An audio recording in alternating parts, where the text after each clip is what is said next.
Perú Cultural, Canal Peruano de Cultura, presenta a Ricardo Palma y sus tradiciones peruanas. Tradición titulada Rudamente, Puridamente, Mañosamente. Crónica de la época del virrey Amat I. En que el lector hace conocimiento con una hembra de coco, de rechupete y tilín.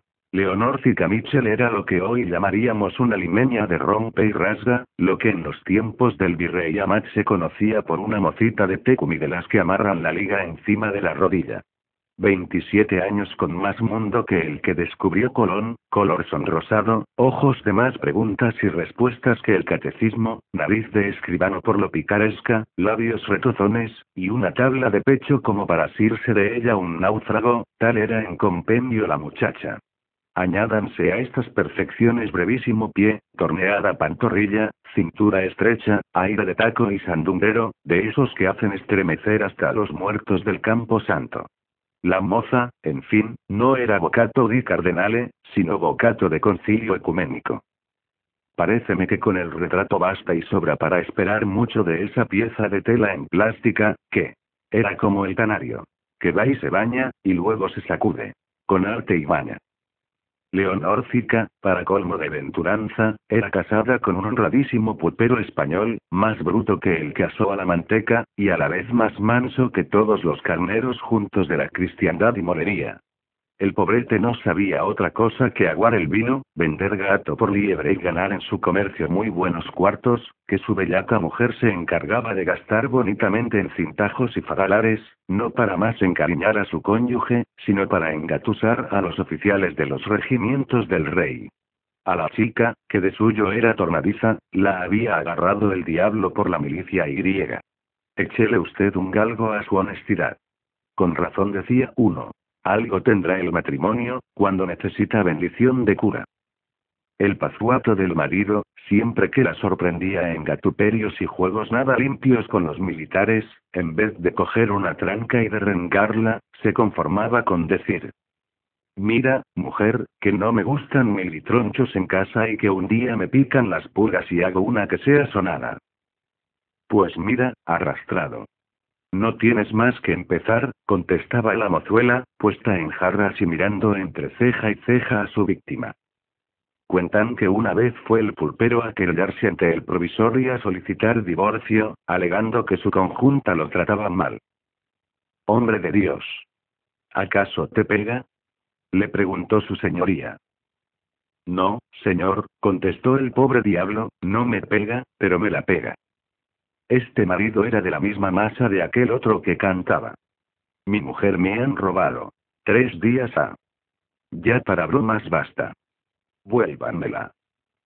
Al fin la cachaza tuvo su límite, y el marido hizo una que fue sonada. Pero ni quebró a su costilla.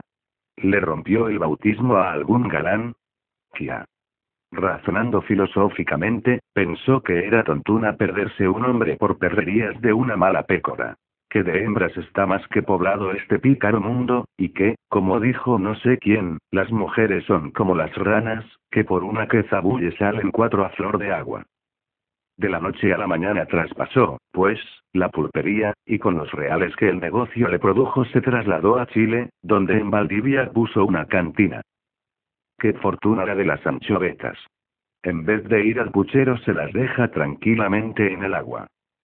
Esta metáfora traducida a buen romance quiere decir que Leonor Zica, lejos de lloriquear y tirarse de las greñas, tocó generala, revistó a sus amigos de cuartel, y de entre ellos, sin más recancamusas, escogió para amante de relumbrón al alférez del regimiento de Córdoba don Juan Francisco Pulido, mocito que andaba siempre más emperejilado que rey de baraja fina. Y mano de historia. Si ha caído bajo tu dominio, lector amable, mi primer libro de tradiciones, habrás hecho conocimiento con el excelentísimo señor don Manuel Amat y Juniet, 31º virrey del Perú por su majestad Fernando VI. Ampliaremos hoy las noticias históricas que sobre él teníamos consignadas. La Capitanía General de Chile fue, en el siglo pasado, un escalón para subir al virreinato. Manso de Velasco, Amat, Jáuregui, O'Higgins y Avilés, después de haber gobernado en Chile, vinieron a ser virreyes del Perú. A fines de 1771 se hizo Amat cargo del gobierno. Traía, dice un historiador, la reputación de activo, organizador, inteligente, recto hasta el rigorismo y muy celoso de los intereses públicos, sin olvidar la propia conveniencia. Su valor personal lo había puesto a prueba en una sublevación de presos en Santiago. Amat entró solo en la cárcel, y recibido a pedradas, contuvo con su espada a los rebeldes. Al otro día ahorcó 1/12 de ellos. Como se ve, el hombre no se andaba en repulgos. Amat principió a ejercer el gobierno cuando, hallándose más encarnizada la guerra de España con Inglaterra y Portugal, las colonias de América recelaban una invasión. El nuevo virrey atendió perfectamente a poner en pie de defensa la costa desde Panamá a Chile, y envió eficaces auxilios de armas y dinero al Paraguay y Buenos Aires.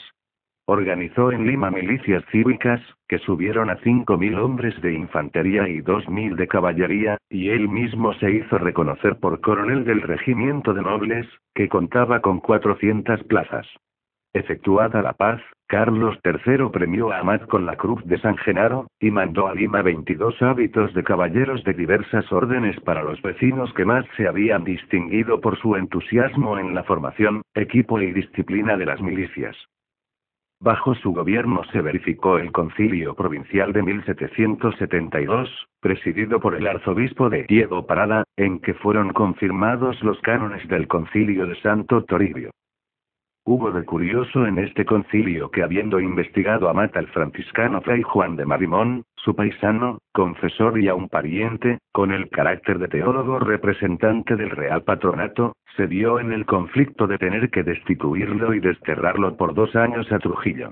El padre Marimón, combatiendo en la sesión del 28 de febrero al obispo Espiñeira y al crucífero Durán, que defendían la doctrina del probabilismo, anduvo algo cáustico con sus adversarios. Llamado al orden Marimón, contestó, dando una palmada sobre la tribuna. Nada de gritos, ilustrísimo señor, que respetos guardan respetos, y si su señoría vuelve a gritarme, yo tengo pulmón más fuerte y le sacaré ventaja. En uno de los volúmenes de papeles varios de la Biblioteca de Lima se encuentran un opúsculo del padre agonizante Durán, una carta del obispo Fray Pedro Ángel de Espiñeira, el decreto de Amat y una réplica de Marimón, así como el sermón que pronunció este en las exequias del padre Pachi, muerto en olor de santidad. El virrey, cuyo liberalismo en materia religiosa se adelantaba a su época, influyó, aunque sin éxito, para que se obligase a los frailes a hacer vida común y a reformar sus costumbres, que no eran ciertamente evangélicas. Lima encerraba entonces entre sus murallas la bicoca de 1.300 frailes, y los monasterios de monjas la pigricia de 700 mujeres. Para espiar a los frailes que andaban en malos pasos por los barrios de abajo al puente, hizo Amat construir el balcón de palacio que da a la plazuela de los desamparados, y se pasaba muchas horas escondido tras de las celosías. Algún motivo de tirria debieron darle a los frailes de la Merced, pues siempre que divisaba hábito de esa comunidad murmuraba entre dientes: buen blanco. Los que lo oían pensaban que el virrey se refería a la tela del traje, hasta que un curioso se atrevió a pedirle aclaración, y entonces dijo Amat: buen blanco para una bala de cañón. En otra ocasión hemos hablado de las medidas prudentes y acertadas que tomó Amat para cumplir la real orden por la que fueron expulsados los miembros de la Compañía de Jesús. El virrey inauguró inmediatamente en el local del Colegio de los Jesuitas el famoso convictorio de San Carlos, que tantos hombres ilustres ha dado a la América. Amotinada en el Callao a los gritos de viva el rey y muera su mal gobierno. La tripulación de los navíos septentrión y astuto, por retardo en el pagamento de sueldos, el virrey enarboló en un torreón la bandera de justicia, asegurándola con 7 cañonazos. Fue luego a bordo, y tras brevísima información mandó colgar de las entenas a los 2 cabecillas y diezmó la marinería insurrecta, fusilando 17. Amat decía que la justicia debe ser como el relámpago. Amat cuidó mucho de la buena policía, limpieza y ornato de Lima. Un hospital para marineros en Bellavista. El Templo de las Nazarenas, en cuya obra trabajaba a veces como carpintero. La Alameda y Plaza de Ancho para las corridas de toros, y el Coliseo, que ya no existe, para las lidias de gallos, fueron de su época. Emprendió también la fábrica, que no llegó a terminarse, del paseo de aguas y que, a juzgar por lo que aún se ve, habría hecho competencia a Saint-Cloud y a Versalles. Licencioso en sus costumbres, escandalizó bastante al país con sus aventuras amorosas. Muchas páginas ocuparían las historietas picantes en que figura el nombre de Amat unido al de Micaela Villegas, la Perricholi, actriz del Teatro de Lima. Sus contemporáneos acusaron a Amat de poca pureza en el manejo de los fondos públicos, y daban por prueba de su acusación que vino de Chile con pequeña fortuna y que, a pesar de lo mucho que derrochó con la Perricholi, que gastaba un lujo insultante, salió del mando millonario. Nosotros ni quitamos ni ponemos, no entramos en esas honduras y decimos caritativamente que el virrey supo, en el juicio de residencia, hacerse absolver de este cargo, como hijo de la envidia y de la maledicencia humanas. En julio de 1776, después de cerca de 15 años de gobierno, lo reemplazó el excelentísimo señor de Manuel Virior. Amat se retiró a Cataluña, país de su nacimiento, en donde, aunque octogenario y achacoso, contrajo matrimonio con una joven sobrina suya. Las armas de Amat eran escudo en oro con una ave de 7 cabezas de azur. Y donde el lector hallará 3 retruécanos no rebuscados sino históricos. Por los años de 1772 los habitantes de esta, hoy prácticamente republicana ciudad de los reyes se hallaban poseídos del más profundo pánico. ¿Quién era el guapo que después de las 10 de la noche asomaba las narices por esas calles? Una carrera de gatos o ratones en el techo bastante para producir en una casa soponcios femeniles, alarmas masculinas y barullópolis mayúsculo. La situación no era para menos. Cada 2 o 3 noches se realizaba algún robo de magnitud, y según los cronistas de esos tiempos, tales delitos salían, en la forma, de las prácticas hasta entonces usadas por los discípulos de Caco. Caminos subterráneos, forados abiertos por medio del fuego, escalas de alambre y otras invenciones mecánicas revelaban, amén de la seguridad de sus golpes, que los ladrones no solo eran hombres de enjundia y pelo en pecho, sino de imaginativa y cálculo. En la noche del 10 de julio ejecutaron un robo que se estimó en 30.000 pesos. Que los ladrones no eran gentuza de poco más o menos, lo reconocía el mismo virrey, quien, conversando una tarde con los oficiales de guardia que lo acompañaban a la mesa, dijo con su acento de catalán cerrado: «Muchi diablos de ladrones». En efecto, excelentísimo señor, le repuso el alférez de Juan Francisco Pulido. Hay que convenir en que roban pulidamente. Entonces el teniente de artillería don José Manuel Martínez Ruda lo interrumpió. Perdone el alférez. Nada de pulido encuentro. Y lejos de eso, desde que desvalijan una casa contra la voluntad de su dueño, digo que proceden rudamente. Bien. Señores oficiales, se conoce que hay chispa, añadió el alcalde ordinario don Tomás Muñoz, y que era, en cuanto a sutileza, capaz de sentir el galope del caballo de copas. Pero no en vano empuño yo una vara que hacer caer mañosamente sobre esos pícaros que traen al vecindario con el credo en la boca. Y donde se comprueba que a la larga el toro fina en el matadero y el ladrón en la horca. Al anochecer del 31 de julio del susodicho año de 1772, un soldado entró cautelosamente en la casa del alcalde ordinario don D. Tomás Muñoz, y se entretuvo con él una hora en secreta plática. Poco después circulaban por la ciudad rondas de alguaciles y agentes de la policía que fundó Amat con el nombre de encapados. En la mañana del 1 de agosto todo el mundo supo que en la cárcel de corte y con gruesas barras de grillos se hallaban aposentados el teniente Ruda, el alférez Pulido, 6 soldados del regimiento de Saboya, 3 del regimiento de Córdoba y 8 paisanos. Hacíanles también compañía doña Leonor Mitchell y doña Manuela Sánchez, las de los oficiales, y 3 mujeres del pueblo, mancebas de soldados. Era justo que quienes estuvieron a las maduras participasen de las duras. Quien comió la carne que roa el hueso. El proceso, curiosísimo en verdad y que existe en los archivos de la Excma Corte Suprema, es largo para extractado.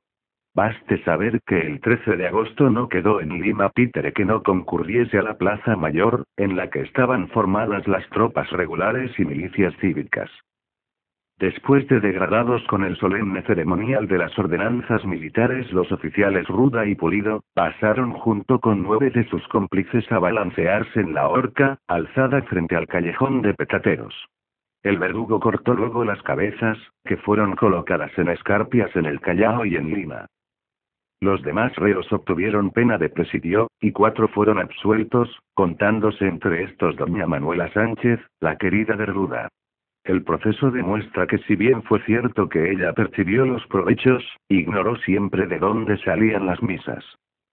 En que se copia una sentencia que puede arder en un candil. En cuanto a doña Leonor Mitchell, receptora de especies furtivas, la condeno a que sufra 50 azotes, que le darán en su prisión de mano del verdugo, y a ser rapada de cabeza y cejas, y después de pasada 3 veces por la horca, será conducido al Real Beaterio de Amparadas de la Concepción de esta ciudad a servir en los oficios más bajos y civiles de la casa, reencargándola a la Madre Superiora para que la mantenga con la mayor custodia y precaución. Interim se presenta ocasión de navío que salga para la plaza de Valdivia, a donde será trasladada en partida de registro a vivir en unión de su marido, y se mantendrá perpetuamente en dicha plaza. Dio y pronunció esta sentencia el excelentísimo señor D. Manuel de Amat y Juniet, caballero de la Orden de San Juan, del Consejo de Su Majestad, su gentilhombre de cámara con entrada, teniente general de sus reales ejércitos, virrey, gobernador y capitán general de estos reinos del Perú y Chile. Y en ella firmó su nombre estando haciendo audiencia en su gabinete, en Los Reyes, a 11 de agosto de 1772, siendo testigo de Pedro Juan Sanz, su secretario de Cámara, y de José Garmendia, que lo es de cartas. Gregorio González de Mendoza, escribano de Su Majestad y Guerra. Cáscaras. ¿No les parece a ustedes que la sentencia tiene 3 pares de perendengues? Ignoramos si el marido entablaría recurso de fuerza al rey por la parte en que, sin comerlo ni beberlo, se le obligaba a vivir en ayuntamiento y con la media naranja que le dio la iglesia, o si cerró los ojos y aceptó la libranza, que bien pudo ser. Pues para todo hay genios en la viña del Señor.